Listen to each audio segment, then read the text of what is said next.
Hello, and welcome to my YouTube channel. My name is Jameelah, and I am a master manifester, and I'm sure you are too, because you are consuming content like this. The name of this channel is Holistic Manifesting, because I believe in the whole body, whole mind, and whole being experience when it comes to manifesting these amazing lives that we are choosing to live. What I'm discussing in this video is living in the end. What would you no longer be doing if the manifestation that you are currently working on was available in your life today? What will you no longer be doing if you were living in the end, living in the manifestation already? If you are a studier of metaphysics and law of attraction, law of assumption, you may have come across Neville Goddard before. Well, he is one of the greats and was really good at understanding imagination and how you can put yourself in the end of what you are trying to create, as opposed to putting yourself in the desire and putting yourself in the hustle and struggle for it. So when I think about those types of works and in works that are similar to those, I always think about what behaviors would I not be doing today if I was in true, full belief that this manifestation was here or that it was very, very close to coming. So say, for example, if we're thinking about, a mate, we're trying to be in a long-term romantic relationship, right? That seems to be a very common, universal theme for a lot of people's lives. And you are making a list, you're scripting, and you're doing all of the things that needs to be done in order to say, this is what I want to experience in my life.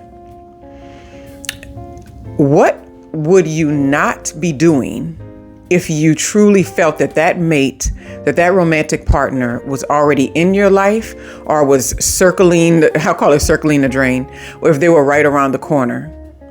One thing is for sure, you probably wouldn't have an online dating site. Now, I'm not saying anything is wrong with this, but this may be something that resonates with some people. That may be something you may not be interested in. You may not also have in your mind, well, let me dress up and put my body a certain way or fix my clothing a certain way and go out to the club or go out to a bar to try to meet people. You would no longer be in that space because you would feel like, well, why am I doing that when I have the mate that I've chosen here with me, right? Something else you may not be doing is sitting on the phone or something, complaining with your friends about what men are not doing or what women are not doing, or how people are manipulative, or how they are ultra codependent, or whatever it is. You be more in the bliss of experiencing the exact relationship you want to have, as opposed to talking about and go ahead and rehearsing and going on and on about the relationships that you don't want to have. So if you were living in the end of that, would you still be in the mindset of, is this person available? Is that person available? Is that person available? Everywhere you go. You'd more be in the mindset of, maybe I'll meet a good friend today. Maybe I'll have a good conversation today. Maybe I'll be able to bless someone with some positive words today. So what would you no longer be doing if you were living in the end or living in the manifestation that you choose? When it comes to things like our finances, we can think about that too. What behaviors would you not have if you already had the abundance that you want to experience? So instead of trying to wait until that abundance shows up, what behaviors would you eliminate out of your life? Maybe one of them is getting bad loans from bad loan places or something like that, or taking money from environments or people or places that are not good. You know, they always say all money is not good money. Maybe you wouldn't have that mindset. Maybe you wouldn't be in the mindset of working at a job or a place that did not meet your needs all around, that was negative, had toxic environment, that had people that didn't see your full value and your worth. You wouldn't show up there if they were not paying you at all. So if they were paying you, that's kind of the reason why you show up. But if you were already living in the end of your financial abundance, would you be sitting at that desk? Would you be doing that job? Would you be around those people? Sometimes we want to attract things like beautiful friendships in our lives. We want to have these connections with people that are overwhelmingly, like our tribe, people that meet our needs and we meet their needs. We can have an even exchange, a reciprocal, beautiful ecosystem style relationship. But in the meantime, we may be so busy being lonely that we're having the wrong type of people around us. If we were living in the end of our manifestation and those beautiful friendships were there, would we even have that friend around? Would we even be at that person's party? Would we even be texting or on the phone with this other person? Probably not. When we get in the mindset of living in the end of the manifestation, it doesn't mean that you get to a place where you stop thinking about it or where you stop paying attention to it. It means you've gotten to a place where you show full and utter and complete gratitude that that thing is already done.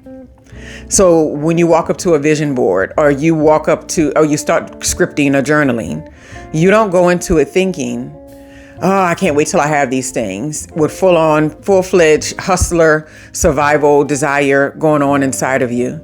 No, you connect with them and you say, oh, I'm so grateful now that this has already been created in my life.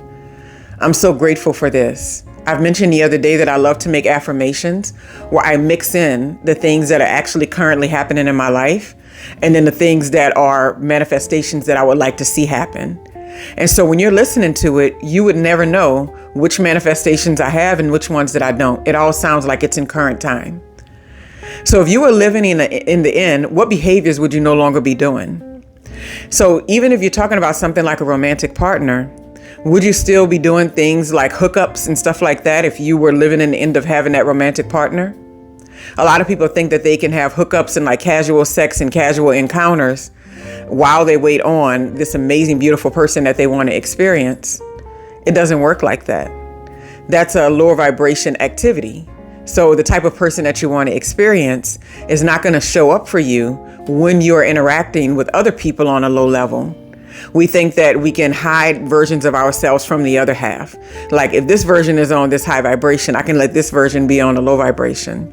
It doesn't work like that because eventually those worlds and that mindset will collide. So if you want to live in the end of these things and have access to the things that are important to you, you have to already be in that space. If you think something coming into your life is going to bring you relief and peace, you have to live in the mindset of relief and peace already. There's nothing that you should want so bad in life or that you want to create so bad in life that it gives you a disturbed mindset, that it brings you anxiety, that it brings you aggravation or anger. We should always be in a place to where if I want to experience this thing, I need to be relaxed and I need to be at peace and I need to be in joy and I need to be in freedom. I need to be living in the end feelings that I want to have so that this thing can just flow into my life. Because it's all about frequency. And when your energy and your frequency is in the right space, it will then reveal to you the things that should be flowing with ease into your life. When you are living in the I don't have, when you're living in the it's not here yet, then you're in a blocked space. You're in the blocked space that says there's still so much more you have to do, so much more you have to figure out, so much more you have to put forward. When really what your biggest goal should be is, how do I get the feelings of living in the end, right? The feeling, the frequency, that's where you're trying to go. Because ultimately, everything that you want to manifest and experience, it's all about the feelings that are created that go along with it. It's like nothing truly changes in our lives when we are, say, $50,000 in credit card debt or something like that. Say if that's something, just an example. And from one day to the next, we have the $50,000 in credit card debt.